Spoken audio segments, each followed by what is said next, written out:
Bismillahirrahmanirrahim. Assalamualaikum friends. My name is Habiba and I am representing masterg.com. Today we will start from the chemistry of ninth class. First of all, our topic is what is chemistry and what are the branches of chemistry. First of all, we should know what is chemistry. Chemistry is basically the branch of science that deals with matter. The composition of matter, the structure of matter, the properties of matter and the reactions of matter. Now what is matter? Matter is basically anything that has mass and it occupies space. और हम chemistry की सारी branches discuss करेंगे और ये जो chemistry के branches हैं इनकी वजह से हमें पता चलेगा कि केमिस्ट्री का क्या क्या रोल है हमारी लाइफ में. अब हम स्टार्ट करेंगे फिजिकल केमिस्ट्री से. फिजिकल केमिस्ट्री केमिस्ट्री की वो ब्रांच है जो कि हमें मैटर की फिजिकल प्रॉपर्टीज बताती है, जो कि हमें बताती है कि कोई भी जो सॉलिड, लिक्विड या गैस है उसमें केमिस्ट्री का क्या रोल है. वो हम इस ब्रांच में डील करते हैं किसी भी मैटर की फिजिकल प्रॉपर्टीज से, उनके स्ट्रक्चर से और उनकी कंपोजिशन से. नेक्स्ट है हमारे पास organic chemistry. Organic chemistry chemistry की वो ब्रांच है जिसमें हम कोवलेंट कंपाउंड से डील करते हैं, वो भी हाइड्रोकार्बन्स के. अब हाइड्रोकार्बन्स क्या होते हैं? हाइड्रोकार्बन्स में जैसे कि हमें नाम से पता चल रहा है कि वर्ड आ रहा है हाइड्रो एंड कार्बन. यहाँ पे हाइड्रो का मतलब होता है हाइड्रोजन और ये कार्बन. ऑर्गेनिक कंपाउंड्स केमिस्ट्री की वो ब्रांच है जिसमें हम हाइड्रोजन और कार्बन और उनके डेरिवेटिव से डील करते हैं. तो ऑर्गेनिक केमिस्ट्री बेसिकली अगर इसकी एप्लीकेशंस देखें तो ये हम यूज करते हैं पेट्रोकेमिकल्स में और फार्मास्यूटिकल इंडस्ट्रीज में. टू सम एक्सटेंट ये ड्रग्स में ऑर्गेनिक केमिस्ट्री हम यूज करते हैं. नेक्स्ट है हमारे पास इनऑर्गेनिक केमिस्ट्री. अब ये है ऑर्गेनिक केमिस्ट्री के ऑपोजिट. इसमें हम उन तमाम एलिमेंट्स और कंपाउंड से डील करते हैं जिनमें हाइड्रोजन और कार्बन और उनकी डेरिवेटिव्स ना हो उनके अलावा. तो इनऑर्गेनिक केमिस्ट्री बहुत वास्ट फील्ड है केमिस्ट्री की और इसमें हम डील करते हैं सीमेंट और सिरेमिक्स और मेटलर्जी, इन टाइप की चीजों से. नेक्स्ट है हमारे पास बायोकेमिस्ट्री. अब इसमें जैसे कि हमें नेम से पता चल रहा है बायो और केमिस्ट्री. बायो आपको पता है कि बायो का मतलब होता है लाइफ और केमिस्ट्री रिलेटेड टू केमिकल्स. तो बायोकेमिस्ट्री केमिस्ट्री की वो ब्रांच है जिसमें हम लिविंग ऑर्गेनिज्म में केमिकल रिएक्शंस और उनके सिंथेसिस से डील करते हैं. बायोकेमिस्ट्री डील करती है हमारे पास फूड साइंस से और एग्रीकल्चर से. फूड साइंस में हमारे पास आ जाते हैं प्रोटीन्स, कार्बोहाइड्रेट्स, फैट्स. बायोकेमिस्ट्री इन तमाम चीजों से डील करती है. नेक्स्ट है हमारे पास इंडस्ट्रियल केमिस्ट्री. अब ये भी हमें नेम से पता चल रहा है इंडस्ट्रियल केमिस्ट्री वो ब्रांच है केमिस्ट्री की जिसमें हम केमिकल कंपाउंड्स को कमर्शियल या इंडस्ट्रियल स्केल पे देखते हैं. अब इंडस्ट्रियल केमिस्ट्री में हमें पता है कि इंडस्ट्री जैसे सोप इंडस्ट्री है, डिटर्जेंट इंडस्ट्री है, पेंट्स, पेपर, इस टाइप की जितनी भी चीजें होती हैं इन सब में हम डील करते हैं इंडस्ट्रियल केमिस्ट्री में कि कौन कौन से केमिकल्स जो हैं सोप और डिटर्जेंट इनके मैन्युफैक्चर में यूज होते हैं. नेक्स्ट है हमारे पास nuclear chemistry. Nuclear chemistry basically हम एटॉमिक एनर्जी से डील करते हैं और इस चीज से डील करते हैं कि एटॉमिक एनर्जी का लाइफ में क्या रोल है. एक और जो न्यूक्लियर केमिस्ट्री में चीजें हम रेडियो एक्टिविटी से डील करते हैं. रेडियो एक्टिविटी बेसिकली इस वक्त हमारे पास यूज होती है मेडिकल ट्रीटमेंट में, लाइक रेडियोथेरेपी, और इसके अलावा हम यूज करते हैं फूड प्रिजर्वेशन टेक्निक्स में. नेक्स्ट है हमारे पास इन्वायरमेंटल केमिस्ट्री. इसमें आप देखेंगे कि हमें नाम से ही पता चल रहा है एनवायरमेंट. तो इन्वायरमेंटल केमिस्ट्री की वो ब्रांच है जिसमें हम इकोसिस्टम से डील करते हैं और एनवायरमेंट से डील करते हैं. बेसिकली ये रिलेशनशिप होता है एनवायरमेंट का केमिकल से. नेक्स्ट है हमारे पास एनालिटिकल केमिस्ट्री. ये भी हमें नेम से पता चल रहा है एनालिसिस. इसमें हम डील करते हैं किसी भी फूड, वाटर या किसी भी सब्सटेंस का केमिकल एनालिसिस से. अब वो एनालिसिस जो है वो क्वालिटेटिव भी हो सकता है और क्वांटिटेटिव भी हो सकता है. In case of qualitative analysis हम डील करेंगे कि कौन सा कंपाउंड है या कौन सा सब्सटेंस है. और in case of quantitative analysis कि कोई भी जो हम केमिकल प्रोडक्ट ले रहे हैं उसमें जो कंपोनेंट्स यूज कर रहे हैं उनकी अमाउंट क्या है. ये है हमारी सारी ब्रांचेस ऑफ केमिस्ट्री और इन सब की है different applications. Now we will start from matter. As I told you earlier that what is matter? Anything that has mass and it occupies space, it is known as matter. Matter is basically differentiated into two types, mixture and substance. If the matter is in pure form, it would be known as a substance, but if the matter is in impure form, it would be known as a mixture. Mixture can be homogeneous or heterogeneous. As the word indicate homo and hetero. Homo means same and hetero means different. If a mixture has uniform composition, it would be a homogeneous mixture, and if it does not have uniform composition, it would be a heterogeneous mixture. Example of homogeneous mixture is air, as it is comprised of all the gases, and heterogeneous mixture involves milk, as it involves liquid and sugar and other components. Now we will study the types of substance. Substance is differentiated into two types, elements and compounds. Now, what is elements? Earlier we got to know that elements are the substances that contains of same type of atoms with same atomic number, and they cannot be decomposed into simpler substances by simple ordinary methods. Now, initially there were only 9 elements discovered, but later on at the end of 19th century there were 63 elements discovered, and up till now there are 118 elements, out of which 92 elements are naturally occurring. Now we will move towards compounds. Compounds are the substances in which 2 or more elements are chemically combined and they form a new substance. Compounds can be ionic or covalent. Ionic compounds are basically the charged compounds in which one ion is surrounded by other oppositely charged ions.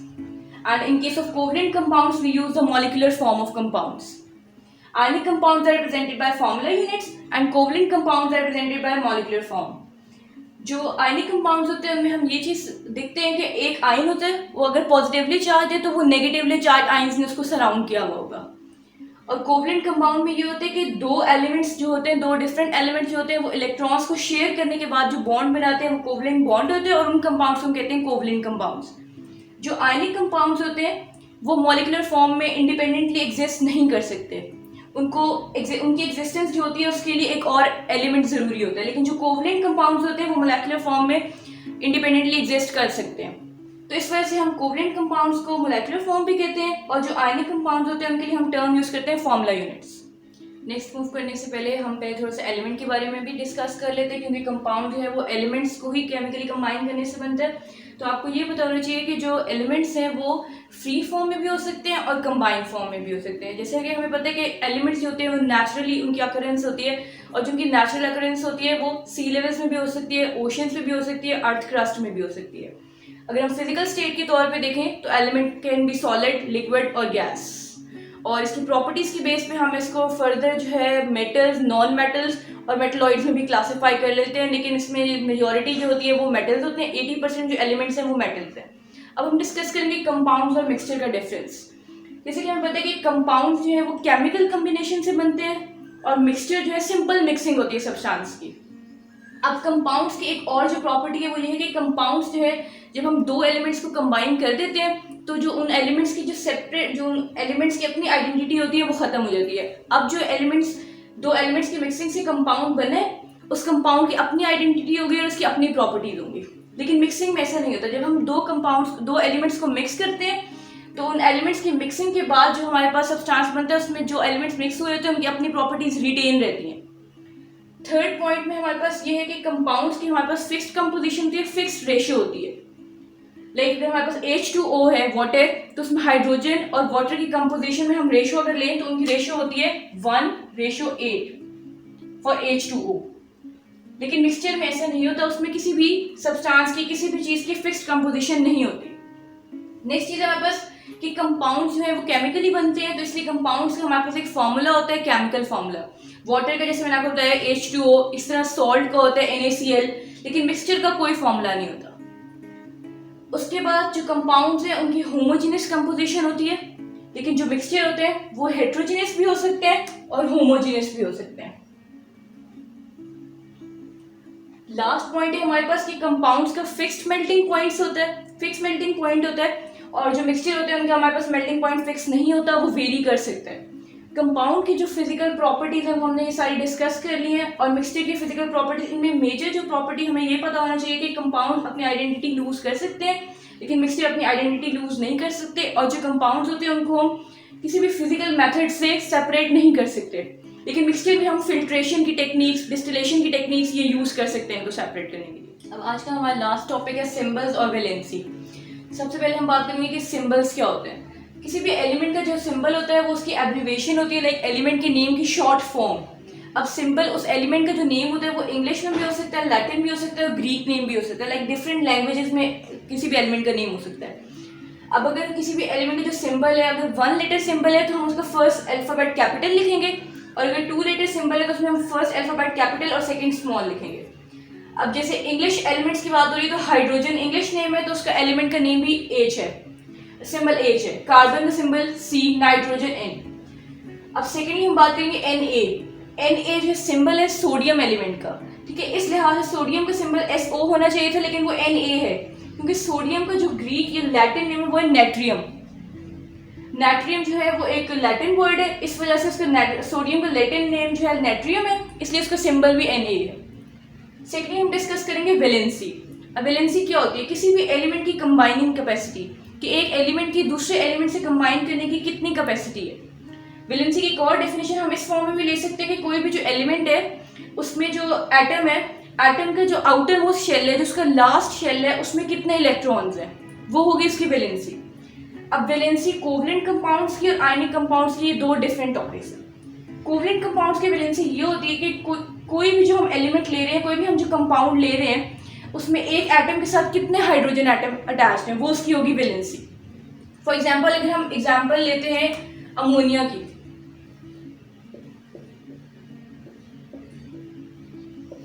NH3। अब nitrogen एक element है, उसके साथ 3 different atoms hydrogen के attached हैं, तो इसकी valency होगी 3। अब जब हम डिस्कस करेंगे आयनिक कंपाउंड्स, तो आयनिक कंपाउंड्स में वैलेंसी ये होगी कि किसी भी एलिमेंट ने कितने इलेक्ट्रॉन्स, एटम ने कितने इलेक्ट्रॉन्स गेन किए, कितने इलेक्ट्रॉन्स लूज किए।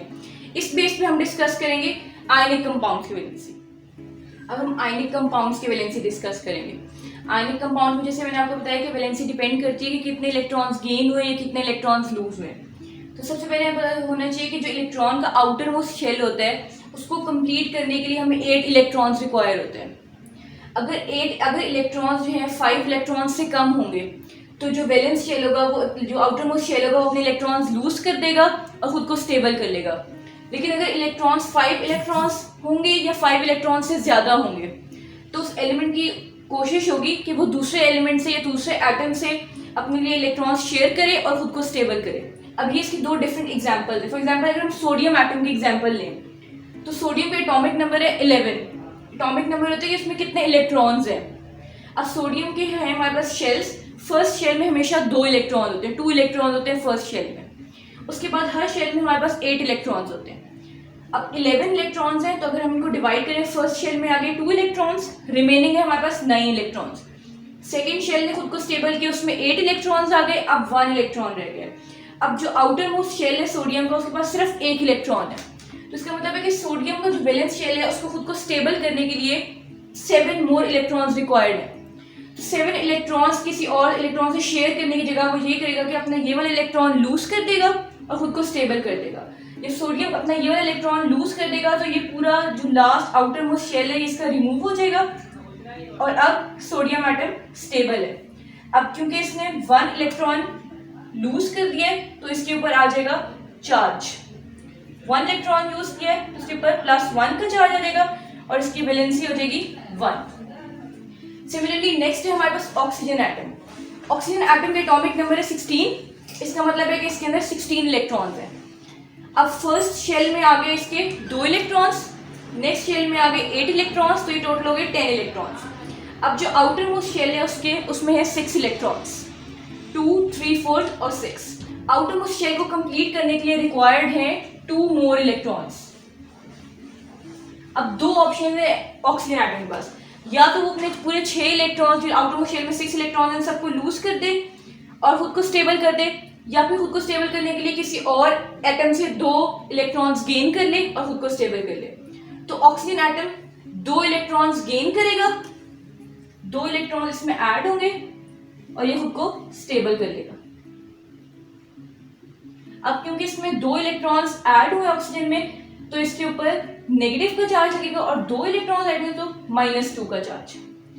इसके आउटर मोस्ट शेल में 6 इलेक्ट्रॉन्स थे, ये उन 6 को लूज नहीं कर सकता था, उसकी जगह इसने 2 इलेक्ट्रॉन्स गेन किए। जब कोई भी एटम इलेक्ट्रॉन गेन करता है तो उसके ऊपर आता है नेगेटिव चार्ज, क्योंकि वो इलेक्ट्रॉन गेन कर रहा है। और कोई अगर अपने इलेक्ट्रॉन, कोई भी एटम अपना इलेक्ट्रॉन लूज करता है तो उसके ऊपर आता है पॉजिटिव चार्ज। सोडियम के पास आउटर मोस्ट शेल में 1 इलेक्ट्रॉन था, आउटर मोस्ट शेल में सोडियम के पास 1 इलेक्ट्रॉन था, उसने ये इलेक्ट्रॉन लूज कर दिया। अब सोडियम के पास 10 इलेक्ट्रॉन्स हैं और सोडियम ने लूज किया, इसके ऊपर +1 का चार्ज आ गया और अब सोडियम एटम स्टेबल है। इस तरह ऑक्सीजन ने भी जो अपने 2 इलेक्ट्रॉन्स गेन कर लिए, तो आउटर मोस्ट शेल में 8 इलेक्ट्रॉन्स पूरे हो गए और नेगेटिव का चार्ज लेकर आयनिक फॉर्म में अब ये स्टेबल है। अब इसी तरह ऑक्सीजन की वैलेंसी हो जाएगी हमारे पास 6, क्योंकि इसके आउटरमोस्ट शेल में 6 इलेक्ट्रॉन्स थे तो इसकी 6 वैलेंसी है। जब ये 2 इलेक्ट्रॉन्स गेन कर लेगा तो ये स्टेबल हो जाएगा और ये इस फॉर्म में कन्वर्ट हो जाएगा। इसी तरह से जो वैलेंसी के बाद सेकंड चीज है रेडिकल्स। रेडिकल्स क्या होते हैं? ऐसे एलिमेंट्स जिनके ऊपर कोई ना कोई चार्ज होता है और वो हाईली रिएक्टिव होते हैं। जब इनके ऊपर कोई चार्ज नहीं है, स्टेबल फॉर्म में एलिमेंट है, और जब इनके ऊपर चार्ज आ गया, कोई भी चार्ज स्पीशी है ये, तो अब ये रेडिकल में कन्वर्ट हो गया। तो आज का हमारा टॉपिक जो था वो था, उसमें हमने डिस्कस किया कि केमिस्ट्री क्या है, केमिस्ट्री की ब्रांचेस क्या क्या है, मैटर की टाइप्स डिफरेंट, और एट द एंड हमने डिस्कस किया सिंबल और वैलेंसी। इंशाल्लाह नेक्स्ट लेक्चर में आपसे मुलाकात होगी एक नए टॉपिक के साथ। आप लोगों से रिक्वेस्ट है कि आप masterg.com हमारे चैनल को लाइक करें और सब्सक्राइब करें। इसके अलावा आपको इस टॉपिक से रिलेटेड कोई भी आपने क्वेश्चन करना हो, कोई भी क्यूरी हो, तो feel free to ask in the comment box. Thank you.